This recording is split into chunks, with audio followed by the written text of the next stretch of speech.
You are listening to I Am Refocused Radio with your host, Shamaya Reed. This show is designed to inspire you to live your purpose and regain your focus. And now, here's your host, Shamaya Reed. Hey, welcome to I Am Refocused Radio. Once again, we are here today, and man, just like any other time, we have another amazing show lined up for y'all today. Today, we have a true honor talking to Jeaneen Tang, and she is going to share with us her amazing personal story and also a book that she authored, Play Dumb and Sabotage, mindfully under anticipating the child's needs and creating opportunities to practice language. We're going to learn about not just her son's story, but also her as a parent. So without further ado, Jeaneen, thank you for taking time today. How you doing? I'm doing well. Thanks for having me.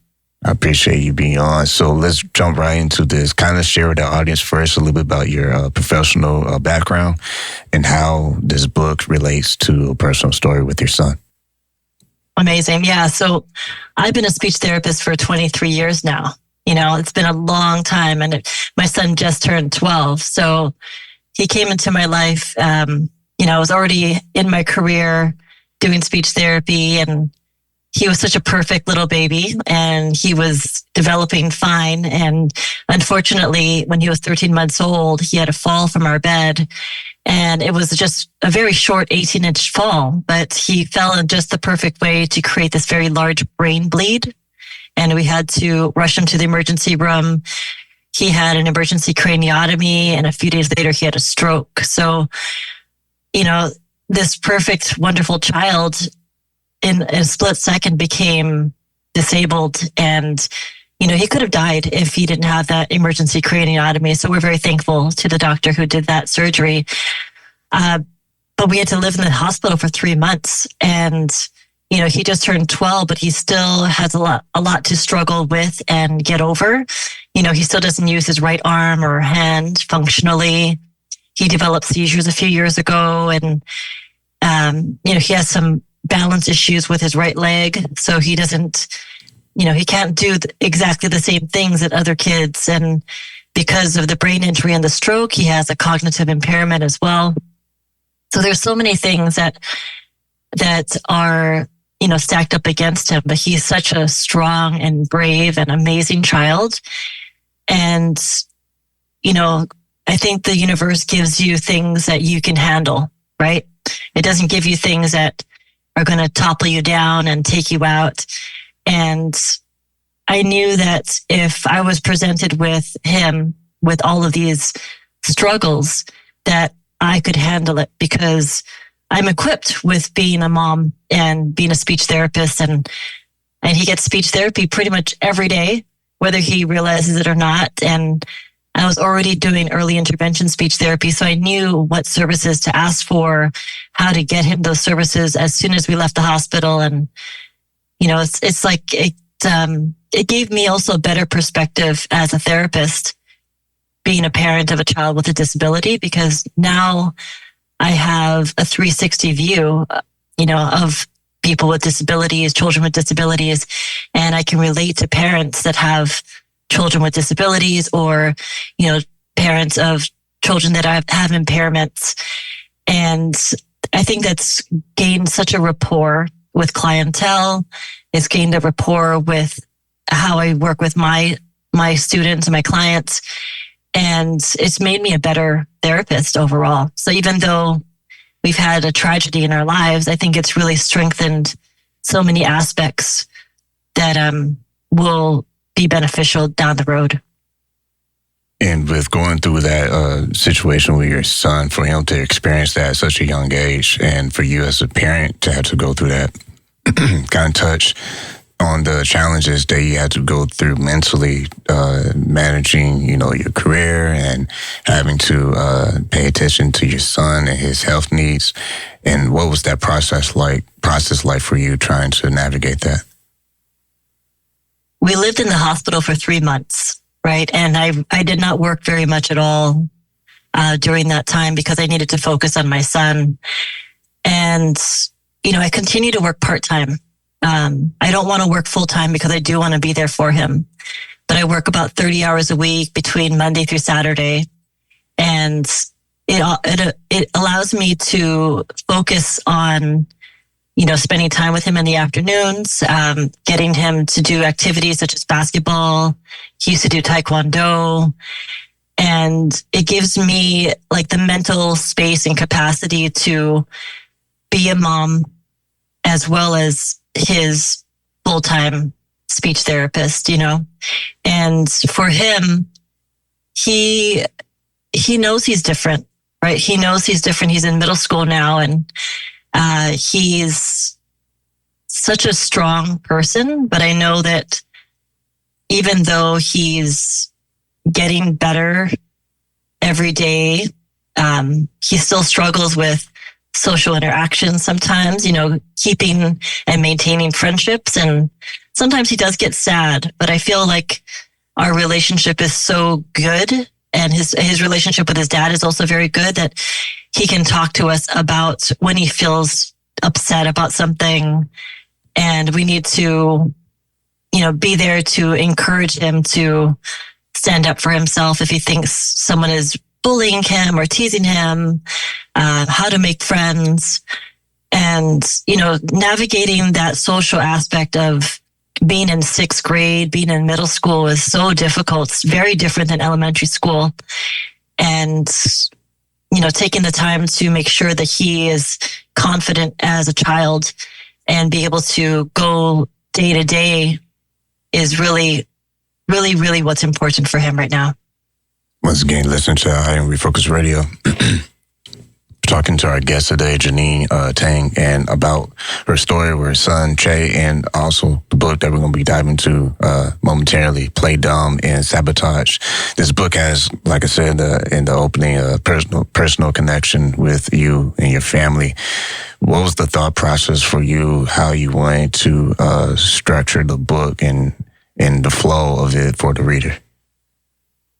Yeah, the structure of the book, I really wanted it to be a conversation, because you pick up so many books and it's so, they're written like textbooks. They're written so, I guess, not coldly, but it's not warm and it's not welcoming. It's very structured and in a very teaching manner.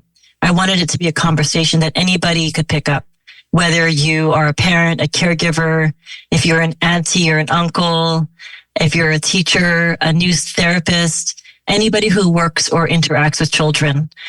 And I wrote the chapters out so that they are very manageable. They're short and they're applicable. And at the end of every chapter, there's a functional application to it. There's, how do you apply this to your daily life?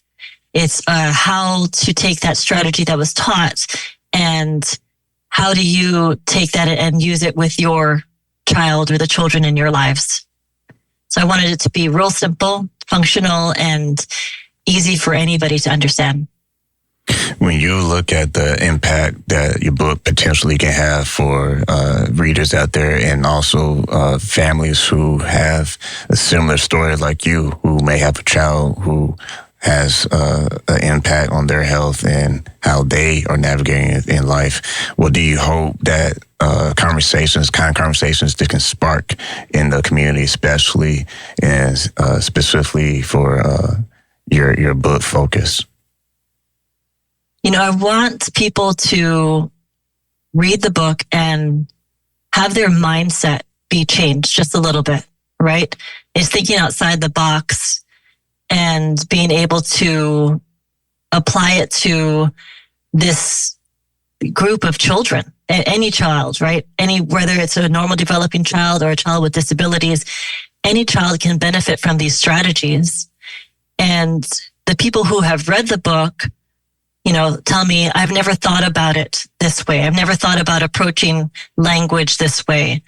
And I want them to have a spark in their mind that we can change the way that we approach teaching language, and that we can really attack how we can decrease the number of children that need speech therapy. Because I think that the lack of education is part of the reason why we have so many kids that need speech therapy for early intervention, because we go through parent training as far as how to birth a child, how to diaper the child, how to feed the child, how to swaddle the child.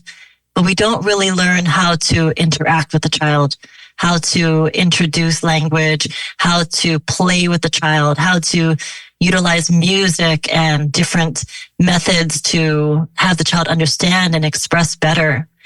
And these simple strategies can be used by anybody. They're very, very functional. They're very simple. And it could really change the dynamic of how we interact with children. And also it could change the whole, landscape of who actually needs speech therapy in the long run. Because, a lot of kids that I see, a lot of them are physically sound, intellectually sound, but they're just late talkers. And, the title Play Dumb and Sabotage really talks about how we as parents and caregivers, we over anticipate because we want to be good parents. We want to be good caregivers, and we want to show that we can do it by knowing what the child wants to wear or eat or play with, and knowing and doing things for the child before the child even can indicate that they need something or want something. So a lot of these kids, they don't have to talk because everything is done for them. When you look at the progress your son has made, in what areas would you say that you've seen him connect with you more on personal level and give you encouragement that where you started on your path with your son obviously will look a lot different today? Yeah, he's such an amazing child. Like, he has such a love for music. And when I see him, he loves, singing with the music videos. He likes to read the titles, the words. So it's like karaoke, or in Hawaii, we call it karaoke, like it's supposed to be called. But he loves that, it's just that the love for language and the love for reading. And he loves interacting with people, like his level of ability to empathize with someone's emotions and feelings is very high. I feel like he's very caring. He's very loving. He's very happy. He wants everybody to be happy. And I feel like he, his journey of language, when he was first injured, they said he might never walk or talk. And that's devastating for a parent to hear. And to look at where he was when he first got injured to where he is now, no one would imagine that his language would be so good, that his ability to, interact and relate to people is so good. Like, he really gives me hope that he will continue to progress, but he also gives me hope that for other children who might be in a similar situation, that they can also achieve these types of goals and, aspire to be much better than anybody could have dreamed for. You listen to Refocus Radio, talking to our guest today, Jeaneen Tang, and go to her website, get her book. It's playdumbandsabotage.com. When you look at the years of experience that you have as a language speech pathologist, you mentioned earlier how this also help you, how you work with your clients and be able to have even more in-depth of insight on what they could be going through. When you see the opportunity to bridge some gaps, at what point did you notice that there are some gaps that need to be filled, and how has this experience helped you tackle that? Yeah, so when I didn't have a child, right? When I didn't have a child, I saw the world as a speech therapist from one view.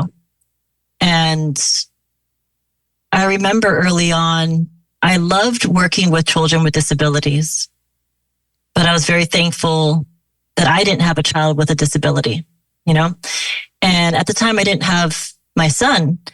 And in my mind, I thought, well, I wouldn't have a child with a disability, And then I had my son, and then he had his accident. And then overnight. Now I have a child with a disability, and it was almost like opening up a floodgate of feelings and emotion, because it was almost like I was so naive to how parents had to interact with a child with a disability, live with a child with a disability, nurture a child with a disability. And that naivete was vanished after I had my son, after his accident, because now I could really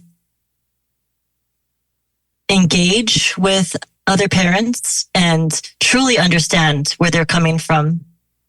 Because a lot of parents who work with therapists that have no child with a disability, the therapist has a one-sided view and the parent has a one-sided view because they don't see it as a therapist, but I can see it in both ways.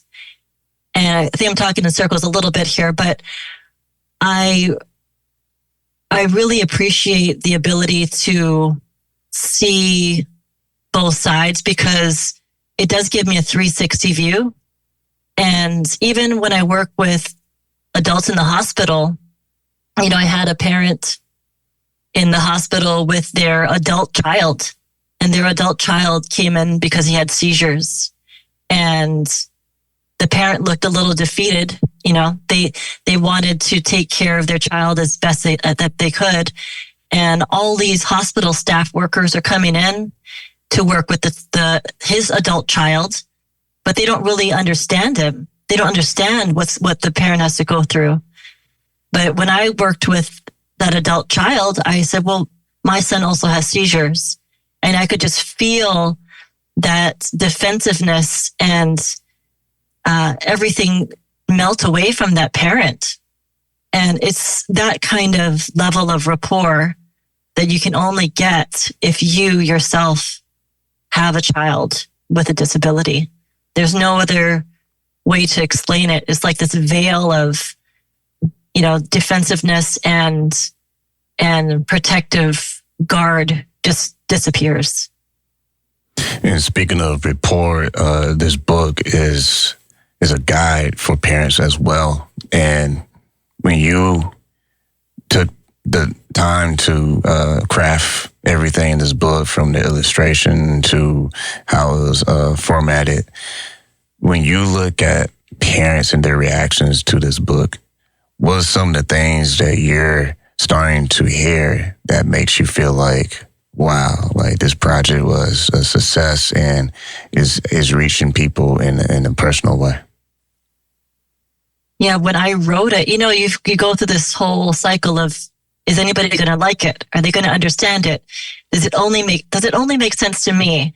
And then you publish it, and then people read it. And, I've had my client's parents read the book. And I've had other parents outside of my work, my personal friends have read the book, and they have children. And the level of love for the book, they were like, this is so easy to read, and I understood it. Oh, I'm going to start using these strategies with my kid. Now, I've talked to other people who don't even have children, and they're like, wow, this is a really great book to have. I'm going to, one of my friends, his niece is a speech therapist. He's like, I read the book. I loved it. I forwarded her a copy as well. So there's like this outreach of just appreciation for it. And it's almost like people are, they're just happy that I wrote it, because they're like, I haven't read something like this before. And that's a great feeling, because a lot of it is validation, because I didn't know, I wanted to write it. I thought it was good. But the validation from the parents that have read it is amazing. And also my colleagues that are speech therapists have read it, and they are like, this is a great book. Every speech therapist should read it. and you as a speech therapist making waves with this book, and also be on multiple platforms to share not just your story, but just the journey itself, as you kind of see this book basically come to life. As you noted before, that there are evidence of people who are being personally impacted by this. And basically what I'm trying to ask is, when you see the opportunity to be an advocate for those who maybe need extra help to be heard or seen, how important is that for you alone, being part of your mission now to not just advocate for your son, but use this book as a tool to shed light on something that might be misunderstood? Yeah, absolutely. This is, writing the book, I want to create a greater outreach and education and knowledge about how important early language development is, whether your child has a disability like my son, or was born with a disability, whether it be autism or Down syndrome or something else, or your child is normal developing, and you want to make sure that you are able to introduce language and teach them and create opportunities for them to practice. All of these different children can benefit from this book. And I think that it'll create a movement to how we interact with kids and how we are focusing on language, but also focusing on the ability to create opportunities for them to practice. We tend to over anticipate. And I hope that by reading the book, people will anticipate, but also draw back and let that natural interaction happen. Because as parents, we do need to anticipate what our child might need, but we also need to make sure that we're not, making it a detriment by doing too much for them and letting them interact and impact that communication and that exchange. Once again, to listen to our Refocus Radio, talking to our guest today, Jeaneen Tang, and go to her website, playdumbandsabotage.com. You also can find her book available on Amazon as well. My last question for you is, when it comes to your son, does he know that he's being highlighted on these shows and books and all that, because he's kind of getting a little famous now? He is. I was watching one of the podcasts that just released yesterday, and I was playing it on my phone, and I was like, "Oh, look, Mom's on YouTube." He goes like, "What? You're a YouTuber?" And he was listening to it. He goes, "Oh, you were talking about me." And I was like, I was talking a lot about you. And he knows he's in my book. And he doesn't have a big head about it, but he knows how important he is to me. And, he's the most important thing in my life. And I would love for him to really understand how important he is to my book, and also his story, how it relates to other people. Well, you don't know about this, but I will take a moment real quick and give a shout out to Che and say, hey, man, dream big. There's nothing impossible, man. I'm a living testament to that. You can do anything in this world if you put your mind to it. And trust me, it takes a lot of work, but if you don't give up, that's where the magic happens. So I just want to say that quick message to Che real quick. Once again, we've been talking to our guest, Jeaneen Tang, and her book. You can get on Amazon, or you can go directly to her website, playdumbandsabotage.com. Playdumbandsabotage.com is the website. Like always, people can find you all around social media, Instagram. What's the best way someone can keep in touch for future work? Definitely go to my website, playdumbandsabotage.com. You can download a free PDF with some strategies from my book. You can connect with me there. So if you want to do a virtual or in-person training, I'm there. We can do a consult. And then also on my Instagram, it's at playdumbandsabotage. So that's where you can connect with me. And I would love to, have a greater outreach. So put it out there. Well, like I always want to say to you, Jeaneen, thank you for your time. Thank you.